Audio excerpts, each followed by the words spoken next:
Cool.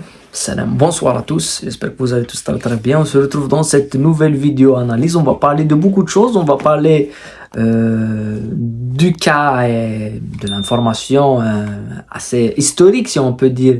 Ça, c'est du côté du PSG avec le départ de Kylian Mbappé. Il a annoncé qu'il quitterait le PSG en fin de saison. On va essayer de revenir sur cette information. On va parler de l'équipe nationale avec Amora et Shaibi qui ont fait un match pour parler un petit peu de est-ce qu'il y a une crise de jeunesse, est-ce qu'il y a une crise d'effectifs. Je pense que ce soir on a une réponse qu'on n'a pas un problème, on n'a pas vraiment à s'inquiéter du fait que on n'a pas de talent comme on a vu. On a parlé du Nigeria, on a parlé de ces équipes-là. Je pense qu'on a aussi des joueurs assez intéressants et ça va faire son affaire. Hein. Je pense que faut juste ne pas s'arrêter sur le prochain entraîneur, sur le prochain sélectionneur qui doit venir. Il doit être quelqu'un qui saura utiliser ces talents qu'on a à notre disposition. Donc avant de commencer, n'oubliez pas de liker et de vous abonner à la chaîne. On va commencer par la première chose qui est pour moi pour tout le monde, je pense que c'est l'info de la journée. C'est le départ annoncé en fin de saison de Kylian Mbappé, qui a annoncé qu'il quitterait définitivement le PSG en fin de saison, en fin de son contrat, et que possiblement, s'il n'y a pas de retournement de situation, il ira au Real Madrid. Il n'y a personne d'autre. Il y a Liverpool, non, il ira au Real. C'est la destinée d'Mbappé. Il ira au Real Madrid. Mais avant ça, il faut dire une chose, si on peut analyser ce passage, c'est que normalement, au départ de tout, il a signé en 2017. Il y a 7 ans. Il y a 7 ans, ça fait très longtemps qu'il a signé au PSG. Normalement, c'était prévu que ça soit un tremplin. Il était à l'AS Monaco, il était très jeune, il avait explosé avec l'ASM, champion de France, demi-finaliste de Champions League, avec des buts face à Dortmund, face à Manchester City, il a explosé.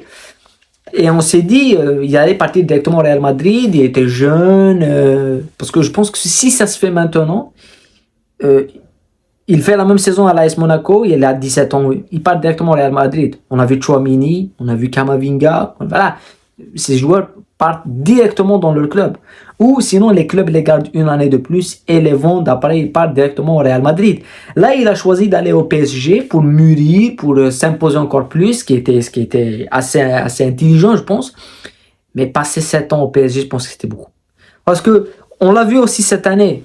L'année passée, on l'a vu. Il a fait le tour de la Ligue 1. Il a fait le tour de cette Ligue 1. Il est meilleur buteur, meilleur joueur, champion. C'est rare que le PSG ne gagne pas le championnat. Voilà, il a fait le tour. C'est vrai qu'il ne gagnait pas la Ligue des Champions. Mais c'est difficile de gagner le champion avec un club qu'il a pas gagné. C'est ça que les gens ne comprennent pas. Ils te disent, bah, le PSG ne gagneront jamais la Ligue des Champions.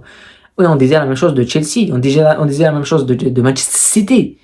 Mais le fait qu'ils l'ont gagné, ils l'ont gagné après beaucoup de difficultés. Après avoir perdu une finale, quand je me rappelais de Chelsea qui perdait des demi-finales, chaque saison ils perdaient des demi-finales au tir au but face à Liverpool, face à Barcelone, voilà, face à Monaco. Oh, c'était mal. La première c'était face à Monaco avec un 2-2 dans les dernières minutes.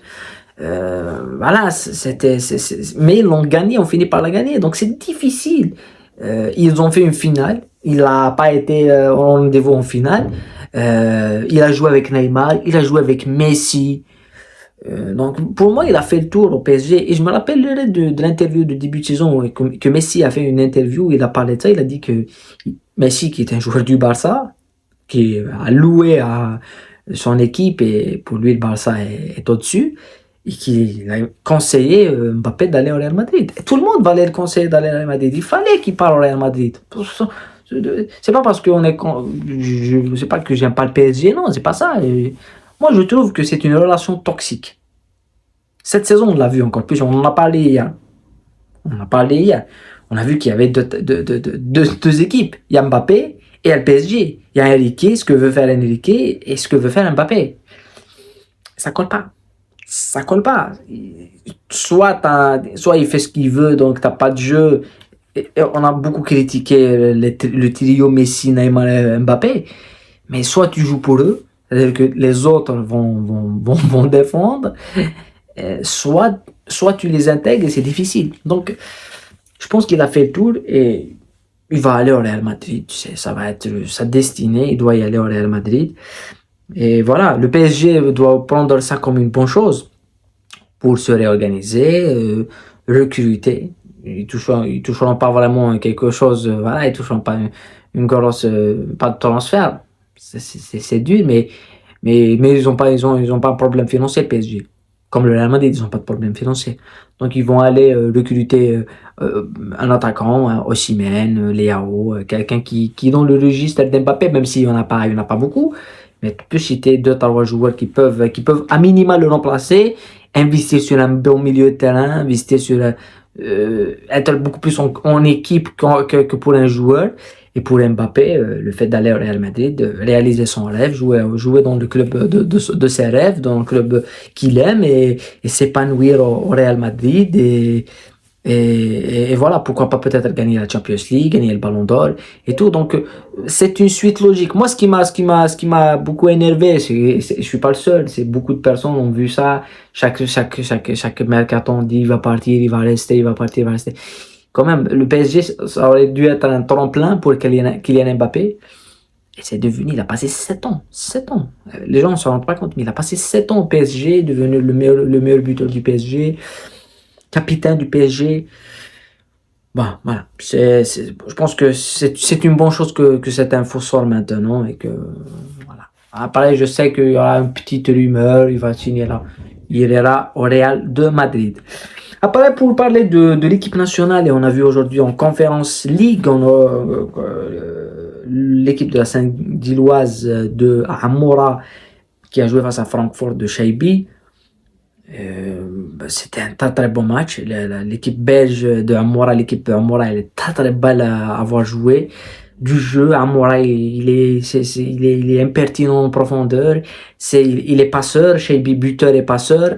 Euh, Moi j'ai vu ça et je me suis dit on a du talent, on a des jeunes, donc on va construire sur ces joueurs-là. On n'a pas un problème de génération chez nous.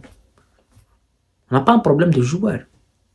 Même durant cette Coupe d'Afrique, on n'avait pas un problème de joueurs. Même on a refusé de prendre d'autres joueurs. On a un effectif très très riche. C'est vrai que t'as des joueurs comme Slimani, Blayley, Mahrez. Je pense que pour la majorité, c'est leur dernière CAN. Même si je pense qu'il y aura certains qui vont s'accrocher, vont se dire on va jouer à la Coupe du Monde, on va essayer de jouer à la Coupe du Monde. Et pourquoi pas à minima jouer la prochaine CAN qui est en 2025, c'est-à-dire dans une année. Dans moins d'une année, dans 11 mois et tout. Ça va être difficile quand tu vois les jeunes qui arrivent.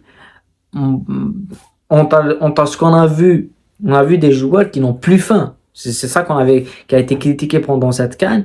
Des joueurs qui n'avaient plus faim et qui ont prouvé qu'ils avaient tort de vouloir une nouvelle chance. Et d'un autre côté, on a des joueurs qui ont faim. Amoura, Shaibi, Edmounes.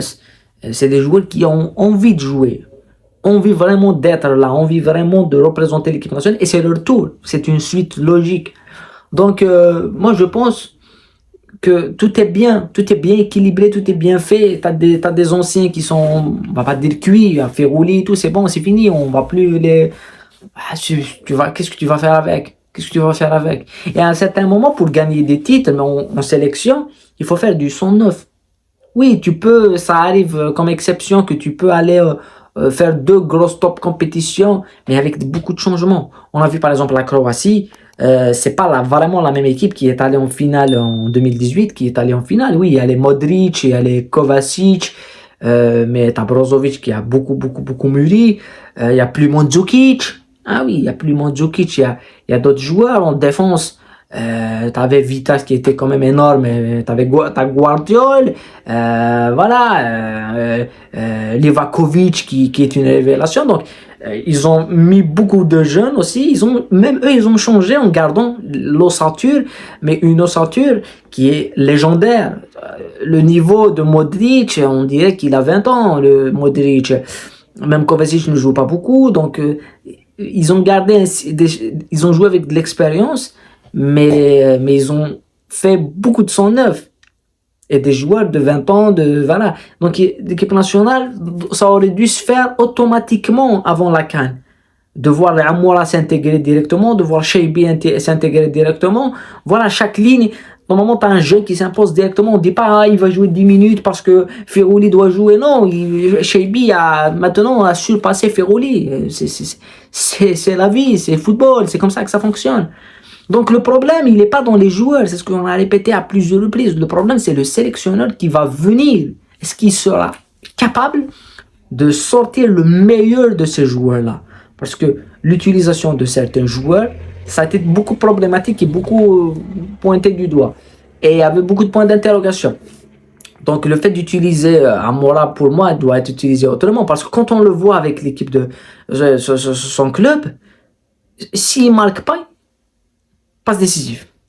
Il est passeur, il est buteur. S'il ne marque pas, il est passeur. Il a une capacité de centre magique, capacité de pénétration, jeu en profondeur, jeu en pivot.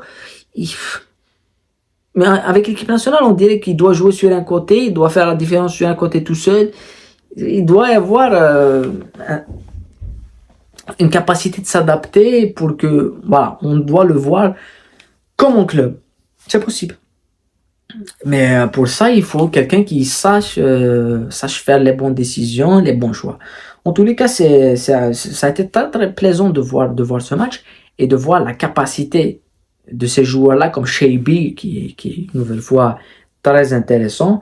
Et comme je l'ai dit, on n'a pas à s'inquiéter de nos joueurs ou de notre effectif ou de la qualité parce qu'elle existe, elle existera. Mais il faut s'inquiéter sur le choix du sélectionneur. Faut pas s'arrêter, il faut vraiment pas s'arrêter.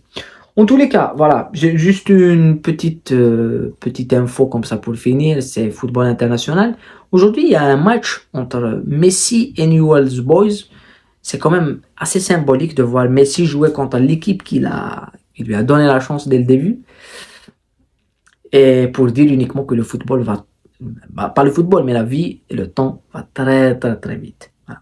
Prenez soin de vous, la paix sur vous. On se retrouve dans une autre vidéo analyse, comme ça, quotidienne, pour parler de l'actualité footballistique nationale et internationale.